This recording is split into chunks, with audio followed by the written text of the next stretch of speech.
오늘은 자동차가 어떻게 만들어지는지 볼 거예요. 가볼까요?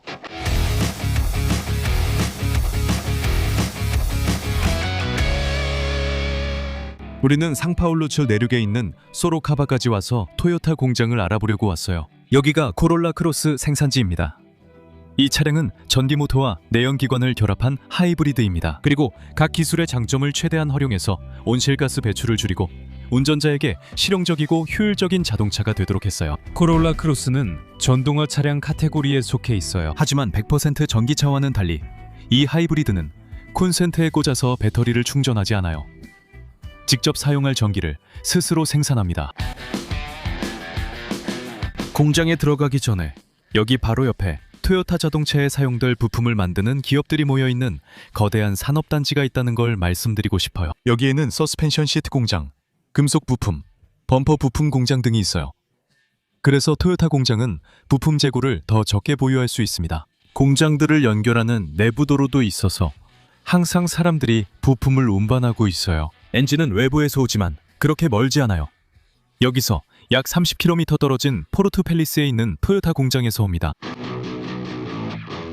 이 안에서는 108초마다 완성된 자동차가 한 대씩 나옵니다. 이 모든 것이 토요타의 생산 시스템 TPS입니다. 토요타 주의는 너무나 중요해서 아마 학교에서 이미 배웠을 겁니다. Just in time, 재고 없이 생산하는 방식입니다. 부품들은 조립 라인의 수요에 따라 만들어집니다. 여기서는 430대의 차량 이동 시에 생산되고 있으며 각각 다른 단계에 있습니다. 하루에 그들은 660대의 자동차를 만듭니다. 각 차량 부품이 생산 라인에 투입되어 올바른 위치와 순서로 배치됩니다. 자동차는 여기 쌓여있는 강철판에서 생산이 시작됩니다. 이 판들은 4대의 프레스로 성형될 예정입니다. 이 기계들은 매우 강력해서 철판을 원하는 형태가 될 때까지 눌러줍니다. 그들은 일정 수량 생산 후 다른 자동차 제작을 위해 금형을 교체합니다. 이 부서는 공장 내 유일한 재고를 보유하지만 재고는 4시간만 유지됩니다. 생산해야 할 부품 수는 다음 공정인 차체 부서에서 결정합니다. TPS에 따르면 이 정보는 색깔이 다른 카드로 전달됩니다. 여기서는 프레스의 각 단계를 볼 수 있습니다. 철판이 평평하게 들어가고 기계들이 눌러주면서 각 주름이 하나씩 형성됩니다. 자동차 한 대당 73장의 철판이 사용됩니다. 각 부품을 조립하는 것은 판금 라인에서 일하는 로봇들입니다. 그리고 여기서 그들의 작업은 정말 인상적입니다. 대략 3,000개의 용접 포인트가 있습니다. 여기엔 자동차 모델별로 생산 라인이 따로 있을 거라 상상했을 수도 있습니다. 야리스 해치백, 세단, 코롤라 크로스용 각각 하나씩요. 하지만 실제로는 모든 차종이 한 라인에서 모두 섞여 생산되는 방식은 아닙니다. 색상이나 옵션 구성까지 모든 게 다 달라집니다. 각 차량에 태그가 부착되어 로봇이 이를 읽고 작업 방법을 결정합니다. 여기 판금 공정에서 차대 번호도 각인됩니다. 작은 프레스로 이렇게 찍는 거죠. 보세요. 마지막엔 자동차 모습이 갖춰지지만 아직 할 일이 많습니다. 도장 공정에 들어가려면 옷을 갈아입고 신발을 세척하고 바람이 부는 부스를 통과해야 합니다. 이 안에 먼지만 있어도 마감에 영향을 줄 수 있기 때문입니다. 차체는 기름이나 다른 오염물질이 남지 않도록 여러 번 세척 과정을 거칩니다. 그 다음에는 이 풀장에서 이루어지는 산화 방지 처리를 받게 됩니다. 여기서 페인트는 양전화, 자동차는 음전화를 띱니다. 두 개체가 정전기로 서로 끌어당깁니다. 자동차 하부에는 스톤가드라고 불리는 플라스틱 보호막이 적용되어 돌이나 기타 심한 긁힘으로부터 보호해줍니다. 그리고 판금의 이음새에는 실런트가 발라져서 물이 스며드는 것을 방지합니다. 이제 마지막 단계입니다. 표면을 고르게 프라이머를 칠한 뒤 색상을 입히고 마지막에 바니쉬를 칠합니다. 여기에는 수조가 없습니다. 액체 페인트는 스프레이로 분사되며 정전기 방식이 적용됩니다. 페인트와 금속이 전기적으로 끌려 작은 틈새도 빠짐없이 칠해집니다. 그리고 마지막 단계는 120도 5분에서 40분 동안 열 처리되는 겁니다. 마지막 단계라고 할 수 있겠지만 완전히 마지막은 아니죠? 왜냐하면 그 다음에는 상상도 못할 검사를 하거든요. 이 멋진 방 좀 보세요. 짐작하셨겠지만 도장 후 다음 단계는 문을 떼어내는 겁니다. 이상하게 들릴 수 있지만 이는 자동차 내부의 모든 것을 쉽게 넣기 위함입니다. 문들은 평행한 라인을 따라 이동하며 앞쪽에서 원래 떼어냈던 자동차와 정확히 다시 만나게 됩니다. 대학생들이 과제로 만드는 라인 트레이싱 로봇 아시죠? 여기서는 그 장난이 진짜로 활용되고 있습니다. 제 뒤에서 물건을 나르고 있는 자율주행 카트들의 수 좀 보세요. 마침내 모든 부품을 자동차에 조립하는 단계가 왔습니다. 마치 레고처럼요. 이 생산 라인에서는 다양한 자동차가 동시에 생산됩니다. 식당에서 여러 주문을 처리하는 것과 비슷하죠. 자동차에 사양이 적힌 종이가 있는데 거기에는 어떤 마감재가 사용될지, 오디오 시스템이 무엇인지, 썬루프가 있는지 없는지 등이 적혀 있습니다. 정말 신기한 건 모든 게 체계적으로 정리되어 있고 다양한 모델도 조립 시 모든 부품이 정확히 순서대로 온다는 점이에요. 그리고 조립은 3개의 연속된 라인에서 이루어집니다. 첫 번째는 내장재 라인, 두 번째는 엔진 같은 셰시에 부착되는 모든 부품 라인, 그리고 마지막은 최종 마감 라인입니다. 지금 보는 게 내장재 라인입니다. 여기서 천장과 바닥에 덮개를 씌웁니다. 그리고 여기에서는 배선 하네스도 설치하는데 이건 모든 전자장비를 연결해주는 많은 케이블들입니다. 그리고 오늘 영상의 주인공 중 하나인 코롤라 크로스의 경우 여기서 전기 모터용 배터리가 장착됩니다. 이 배터리는 뒷좌석 아래에 들어가서 더 좋은 안정성을 제공합니다. 여기 분해된 배터리가 있습니다. 이 배터리는 28개의 모듈로 구성되어 있고 각 모듈에는 12V짜리 셀 6개가 들어 있습니다. 이 모듈들은 직렬로 연결되어 200V까지 올라가며 배터리는 비교적 작습니다. 이 배터리는 언제든지 충전할 수 있기 때문에 그렇게 큰 주행거리가 필요하지 않습니다. 그리고 원자재를 생각하면 엄청난 절약이 됩니다. 왜냐하면 100% 전기차용 배터리를 만드는 데 쓰이는 재료로 이런 배터리 90개를 만들 수 있기 때문입니다. 자동차가 메인 라인에서 조립되는 동안 여기에는 모터를 조립하는 서브 라인이 있습니다. 모터는 여러 부품이 없는 상태로 도착하고 여기서 모든 부품을 하나씩 조립합니다. 완전히 준비가 되면 그때 모터가 자동차에 장착됩니다. 그냥 끼우기만 하면 됩니다. 영상 초반에 여러 로봇들이 용접하는 모습을 봤을 때 여기에는 거의 사람이 일하지 않는다는 인상을 받을 수도 있습니다. 하지만 실제로는 그렇지 않습니다. 여기저기 최신식 로봇과 도구들이 많지만 인간과 로봇이 아주 멋지게 협력하고 있다는 점도 인상적입니다. 이 공장에 있는 사람들은 정말 중요합니다.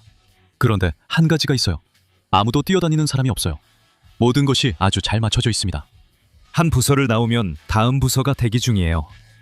커피 타임도 정해져 있고 이 화면이 뜨면 모두 멈춥니다. 이분들은 계속 안전교육을 받습니다. 그래서 모든 직원은 뭔가 잘못된 것을 보면 생산 라인을 멈출 수 있는 권한이 있습니다. 이러한 교육은 공장 중위층에 위치한 도장, 도조에서 이루어집니다. 예를 들어 도구는 만져도 되는 곳은 초록색, 안 되는 곳은 빨간색으로 표시됩니다. 안전 문화가 매우 강해서 심지어 길을 건널 때도 요시라는 규칙이 있습니다. 한쪽을 가리키며 요시, 다른 쪽도 요시라고 말한 후 아무도 없으면 건넙니다. 그리고 요시는 무거운 부품을 옮길 때 작업을 확인하기 위해 어디에서나 사용됩니다. 이것이 작업의 표준화와 품질을 보장하는 것입니다. 또한 그들은 지치거나 일을 기계적으로 하게 되지 않도록 일정한 간격으로 역할을 바꿉니다. 이 단계에서 하이브리드 엔진이 적용됩니다. 하이브리드는 이미 오래전부터 존재했습니다. 그리고 이걸 처음 시작한 건 토요타였고 프리우스라는 차로 1997년에 선보였습니다. 참고로 프리우스는 라틴어로 첫 번째를 의미합니다. 하이브리드의 개념은 내연기관 엔진과 전기모터를 혼합해서 에너지를 훨씬 더 효율적으로 활용하는 것입니다. 만약 여러분이 엑스레이 시야를 가지고 있어서 코롤라 크로스의 본이단을 들여다볼 수 있다면 여러분이 보게 될 모습이 바로 이것입니다. 내연기관 엔진 외에도 2개의 전기모터가 있습니다. MG1과 MG2입니다. 실제로 바퀴에 구동력을 전달해서 차를 움직이게 하는 건 바로 이겁니다. 이 모터는 낮은 속도, 대략 시속 40km까지 작동하게 됩니다. 항상 차는 전기 모터로만 출발해서 아주 조용합니다. 그 이상 속도에서는 내연기관 엔진을 켜야 하고 MG12 시동 모터 역할을 해서 내연기관 엔진을 작동시킵니다. 이후에는 MG12 발전기로 작동합니다. 그래서 내연기관 엔진이 작동하고 있는 모든 순간에 MG1은 에너지를 생성해서 배터리로 보내고 있습니다. 이 시점부터 차량의 전자 제어 장치는 내연기관 엔진이 혼자 작동할지 아니면 MG2와 함께 작동할지 결정하게 됩니다. 하지만 한 가지가 더 있습니다. 브레이크를 밟을 때마다 보통은 디스크의 패드를 문질러서 열로 버려지는 그 에너지가 다시 활용됩니다. 이 차는 회생 제동을 사용합니다. 브레이크를 밟는 순간 타이어의 구동력이 이 전기 모터들을 돌리게 되고 이 모터들은 발전기처럼 작동해서 제동 역할을 하게 됩니다. 요약하자면 운전할 때마다 브레이크를 밟을 때마다 에너지를 배터리로 되돌려주는 겁니다. 배터리를 충전하고 있는 거죠. 제가 지금까지 말씀드린 것 중에 중요한 점이 두 가지 있습니다. 첫 번째는 이 차가 충전기에 꽂을 필요가 없다는 겁니다. 왜냐하면 배터리가 항상 충전되고 있기 때문이죠. 두 번째는 이 차가 동력원 전환을 자동으로 해 신경 쓸 필요가 없다는 점입니다. 이것이 토요타의 주요 관심사 중 하나입니다. 이것이 하이브리드 차량의 장점입니다. 토요타는 단순하고 실용적으로 운전자의 삶을 더 쉽게 해주는 탄소 배출이 적고 효율적인 새로운 차량을 만들고 있습니다. 하지만 운전자에게는 운전할 때나 주유할 때나 완전히 똑같습니다. 거의 다 됐어요. 이제 얼마 남지 않았습니다. 여기 마지막 부품들이 있습니다. 시트, 유리, 범퍼, 바퀴.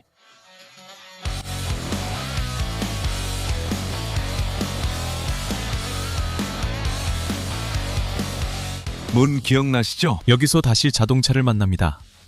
이제 유리, 손잡이 등 모든 마감재가 갖춰져 거의 완성 단계입니다. 마지막으로 자동차에는 라디에이터 오일, 엔진 오일, 휘발유가 들어갑니다. 마지막으로 자동차는 출고 승인 전 엄격히 검사되며 일부 항목은 직접 확인합니다. 그리고 아주 밝은 조명이 설치된 검사실을 통과해서 모든 세부 사항을 확인하고 대형 샤워기 아래를 지나가면서 물이 새는 곳이 없는지도 점검합니다. 불합격된 차량들은 잘못된 부분을 조정하기 위해 다시 검사를 받습니다.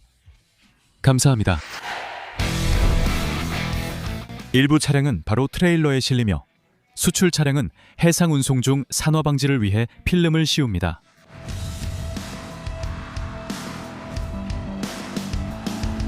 차량 준비 완료. 이제 운전하러 가자.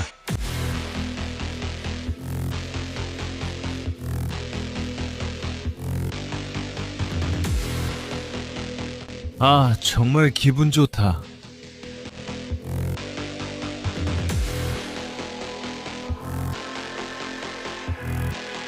여기가 토요타 테스트 트랙이야. 신차를 여기서 직접 운전해보는 게 최고지. 그렇지? 이제 여러분께 이 차가 에너지를 어떻게 관리하는지 보여줄게요. 계기판에서 그걸 알려주거든요. 그러니까 시동을 걸 필요가 없어요. 전기차는 시동을 거는 게 아니라 그냥 가속 페달을 밟으면 조용하게 출발하거든요. 봐요. 정말 멋지죠? 여기에서 이미 전기 모터를 사용하고 있고 배터리를 소모하고 있다는 걸 보여줘요. 당연한 거죠. 지금은 배터리를 사용해서 주행하고 있어요. 이 순간에는 거의 아무 소리도 들리지 않아요. 정말 조용하죠. 제가 일정 속도를 넘기면 내연기관 엔진과 전기 모터가 함께 작동해요. 저기 노란색과 빨간색이 같이 움직이는 게 보여요. 일정 속도를 넘어서면 내연기관 엔진만 작동하게 됩니다. 그 엔진이 차량을 움직이면서 동시에 배터리도 충전합니다. 테스트 트랙의 좋은 점은 최고 속도가 시속 140km라는 겁니다. 우리는 공공도로에 있는 게 아니니까요. 이제 제가 브레이크를 밟을게요. 보세요. 파란색만 나와요. 이건 에너지가 바퀴에서 배터리로 전달되고 있다는 뜻입니다. 지금은 회생 제동이 사용되고 있어요. 그래서 이 순간에는 배터리가 충전되고 있습니다.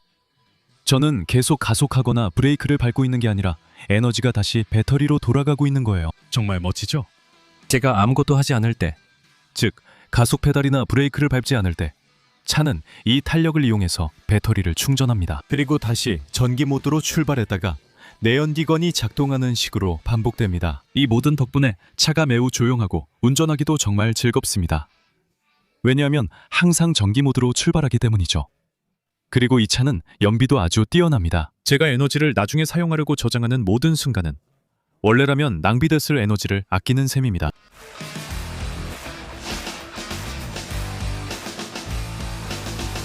여러분도 아시다시피 보라배에서는 아무나 접할 수 없는 것들을 보여드리길 좋아하죠. 그래서 아주 특별한 차를 한 대 더 보여드리겠습니다. 이 차는 1968년에 나온 최초의 코롤라 중 하나입니다.